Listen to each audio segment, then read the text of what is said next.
going on, everyone? Welcome back to the channel. If you're new, don't forget to subscribe, and you can also follow me on Twitter at SuperHypeDC.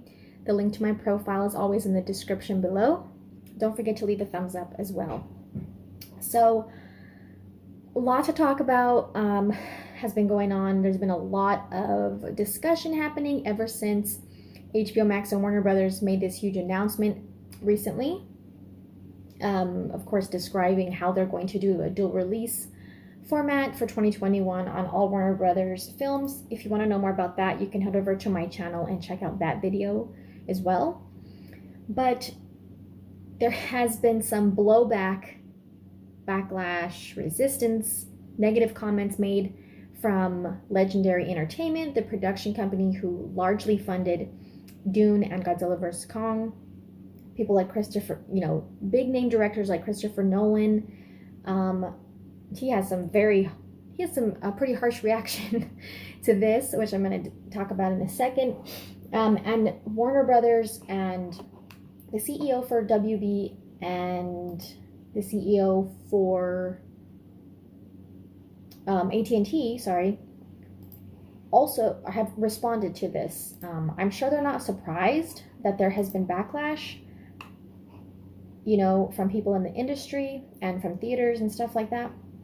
But I totally understand their response to it. So let's get into what Christopher Nolan has had to say during an ET Online interview on Monday. Well, the interview was released Monday. He said it's very, very, very, very messy, a real bait and switch, sort of not how you treat filmmakers and stars and people who these guys have given a lot for these projects. They deserve to be consulted and spoken to about what was going to happen to their work. Okay, Legendary production company seemed to have a similar complaint against Warner Brothers in that they were not made aware of how WB was going to release these movies before the public found out. So they kind of just found out when everyone else did, I guess. I think that's a fair complaint to have. Maybe as just a professional courtesy, these CEOs could have said, our decision's final, but we just want to let you know this is what we're going to announce to the public. This is what we're going to do. Kind of give them a, personal, explain their reasoning behind it, kind of like they did with the public and the fans. Explain why they feel this is the best decision. But it's interesting that Christopher Nolan is coming out with these complaints because Tenet was the last major title to be released in theaters, and it did not do well. It should have been a huge blockbuster, big money maker this year. But since he was so insistent on releasing it in theaters and not pushing it back again and, whatever, it did not do as good as it should have. It only made $57 million in North America and about $300 million worldwide. It should have been a lot more than that if it had been, normal circumstances that it was released under. So he said in 2021, they've got some of the top filmmakers in the world. They got some of the biggest stars in the world who worked for years in some cases on these projects very close to their hearts, that are meant to be big screen experiences. They're meant to be out there for the widest possible audiences, and now they're being used as a loss leader for the streaming service, for the fledgling streaming service without any consultation. Again, it seems like he's pretty upset about not having a heads up about it, but with about only 37% of movie theaters operating, it's forced these studios to continue push movies back, and it's just not helping. If they continue to do that, it's only going to make things worse. So I don't think he's missing that point, and that's what the response from the At&T CEO. I appreciate his response because it explains why they came to this decision. So John Stankey, the At&T CEO, was at a global virtual conference, and I mean, HBO Max has had a significant increase just in the past month in subscribers. So they ended the third quarter of the year with about 8.6 million activated subscribers, and now, just as of early December, it's only the 8th, they're up to 12.6 million.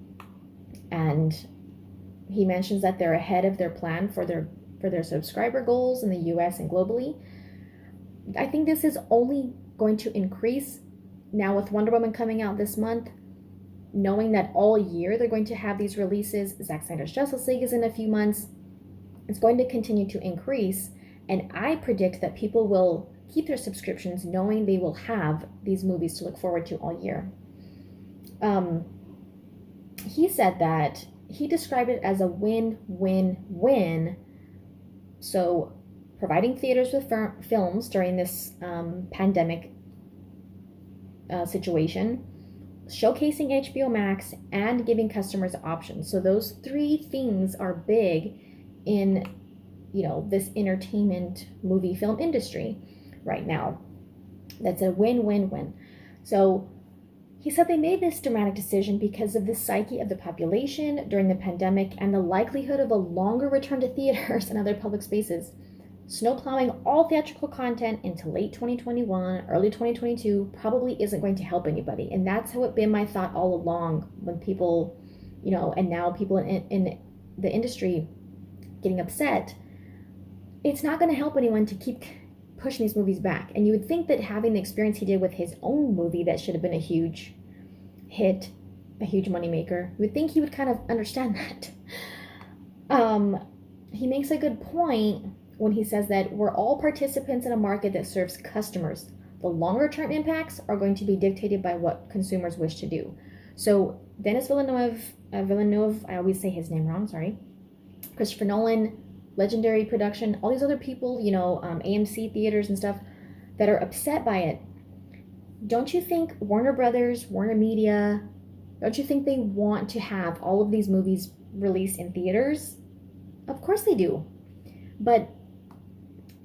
And people do, there are going to be plenty of people who want to go to a theater, but they might not be able to if there's none open around them, or they might not feel comfortable even though they want to. But that's what he's saying. The longer term impacts are going to be dictated by what people actually do, not just what the studios or the filmmakers, not just how they want to release the movies, but if they're seeing that more people are watching stuff on streaming services and at home, then they have to base their decisions around what people are actually, their behavior, what people are actually doing in their behavior, not just what is ideal. And it's not ideal if there's not any theaters open. So continuing to talk about moving forward and beyond, maybe after next year or something, he said overall having choice will remain a constant. We're not putting one over the other, referring to theaters and streaming services, or HBO Max streaming. This seems to me, seems like a very friendly and innovative approach, and I have to agree with him. It doesn't seem like Christopher Nolan and these other people who are upset are seeing it from a consumer point of view. I understand that, these projects, they don't take them lightly. Production companies don't take it lightly. They put a lot of time, money, effort. All these people, I understand that. But they also have to realize that where they get their money back is from consumers. And they have to base decisions off of what consumers are doing. So I agree with, what he has to say about it. And going back to Christopher Nolan and Tenet, the WB CEO Ann Sarnoff also mentioned that it was part of their decision to move forward with the HBO Max theater plan. She said that Tenet's box office gross was a factor in the HBO Max plan. We learned from Tenet about people's inclination to visit theaters right now. We were hopeful more people were going to see Tenet in the US, but the US is not ready yet, hence the HBO Max plan. So I don't see what he's missing about that. Again, he's not seeing it from a consumer point of view, and the fact that it allows theaters, as they continue to reopen and stuff like that, it gives them some movies, some titles that people are going to want to see in theaters. And he mentioned in his interview, like, you know, people are going to want to go back to movies long term. Yes, theaters are going to open back up eventually, and given that, you know, the right health protocols are followed and stuff like that, yes, that's true.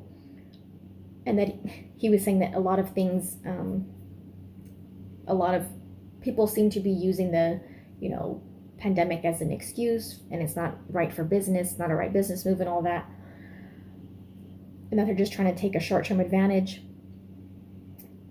Well, not necessarily. I mean, people have, just like the CEO from AT&T said, will continue to adjust. And, you know, if we need to change the model accordingly, then we'll do that. The release model, you know, their business model. But in the meantime, if theaters want to be able to stay afloat, if they want people to come in for these big titles like Dune, Godzilla vs. Kong, Suicide Squad, like, they need to have them in theaters in order for people to go and keep them open. He's right about the fact that there are going to be people who want to go, obviously, but that doesn't mean that that doesn't mean that people don't also want the choice to be able to watch them at home. It doesn't prevent, you know, if you want to go ahead and watch them at home, great. If you don't want to, it doesn't take away other people's decision to go watch them in theaters either. I also think it's kind of a jerk response on his part. For instance, one of his comments was to The Hollywood Reporter, "Some of our industry's biggest filmmakers and most important movie stars went to bed the night before thinking they were working for the greatest movie studio and woke up to find out they were working for the worst streaming service." He also said that Warner Brothers had an incredible machine for getting a filmmaker's work out everywhere, both in theaters and in the home, and they are dismantling it as we speak. They don't even understand what they're losing. Their decision makes no economic sense, and even the most casual Wall Street investor can see the difference between disruption and dysfunction.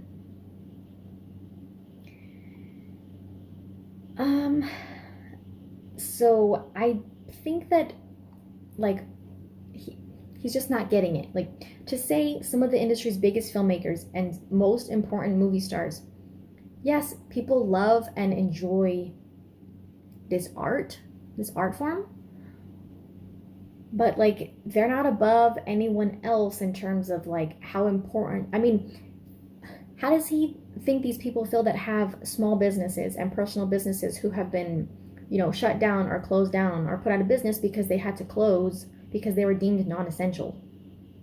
You know, like, this is impacting people in ways bigger than okay, you get to watch a movie at home in the comfort of your home and you feel comfortable. Like, that's not a bad thing.